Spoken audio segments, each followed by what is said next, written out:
Greetings, I'm Dustwolfen and welcome to my den. This is going to be my thoughts on the Batman.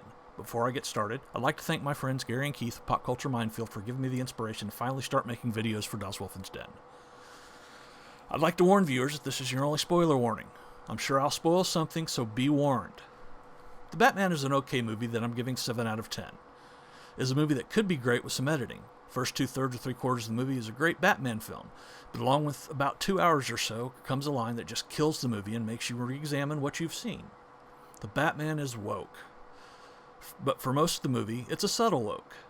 But when Catwoman starts to rail against white privilege out of seemingly nowhere, it kind of takes you out of it. If she would have blamed wealth or class privilege, then it would not have been as bad, because that's what the movie is about, exposing those at the top. But that has nothing to do with race, so why make it about race except to score points and check boxes? And with that line about white privilege, you start to see other points in the movie where the woke ideology shows through.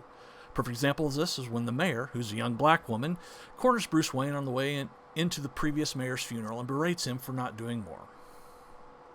But Hid in the Weeds is a good movie. I was surprised the job that Robert Pattinson did was able to do with the Batman. He kind of sucks as Bruce Wayne, making the playboy philanthropist seem like an emo incel. This is supposed to be Batman Year 2. The playboy persona of Bruce Wayne has already been established by then in the comics. Andy Serkis is an okay Alfred, a bit bland. He comes off somewhere between a father figure and a former special operative, never embracing either. Zoe Kravitz tries to be Catwoman, but the problem is she's 5'0" and as thin as a reed. There's no believability in her fight scenes. Catwoman should be able to hold her own against Batman. Colin Farrell is amazing as Penguin. He brings a darker version of the villain to light. He's a gangster, sure, but you can see why he's called the Penguin without it being silly like Robin Lord Taylor's version in Gotham or the late Burgess Meredith's version in Batman 66. He's a big step up above Danny DeVito's Penguin from Batman Returns.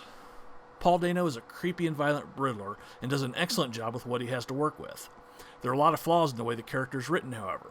First of all, Riddler is supposed to be this mastermind, spinning riddles to perplex Batman and the GCPD. The riddles of this Riddler are basic and easy to solve. They are akin to riddlers from Frank Gorson's Riddler from Batman 66. And the character is also written as a far-right incel QAnon Zodiac killer wannabe, not the criminal genius he is in the comics. The fight scenes are brutal and enjoyable, definitely taking inspiration from the Arkham video games. This is a Batman who can take care of business. Sometimes he's a bit too brutal and never crosses that line. And to quote the Joker from Batman 89, where does he get those wonderful toys? And the Batman's best toy is that amazing Batmobile. It screams badass. A muscle car with a jet turbine engine? Sign me up.